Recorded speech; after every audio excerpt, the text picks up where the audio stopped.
Koppja ta' 27 sena, Osmajic Branko raġel mill-Montenegro u Nikolina Vranic mara mis-Serbja, ġew mresqa l-qorti tlieta wara li nqabdu jippruvaw idaħħlu d-droga f'Malta. Iż-żewġ akkużati wieġbu mhux ħati għall-akkużi miġjuba kontrihom.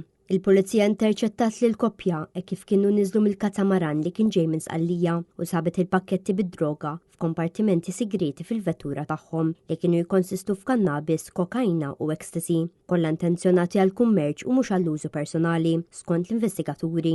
Il-valur stimat ta' droga fuq is-suq huwa madwar 650,000 euro. Ma saritx ebda talba l-ħelsi mill-arrest, iżda l-avukat tal-mara mfurma lill-qorti li l-akkużata għandha tarbija li għadha tredda u xtaqet tkompli tagħmel dan anke waqt li tkun taħt l-arrest. Il-prosekuzzjoni qalet li sar arranġament mad-direttorat tal-ħarsin tat-tfal u mad-direttur tal-faċilità korrettiva ta' Kordin biex jittieħdu l-miżuri meħtieġa f'dan ir-rigward. Il-qorti ordnat ukoll ordni ta' friżar tal-assi kontra l-koppja.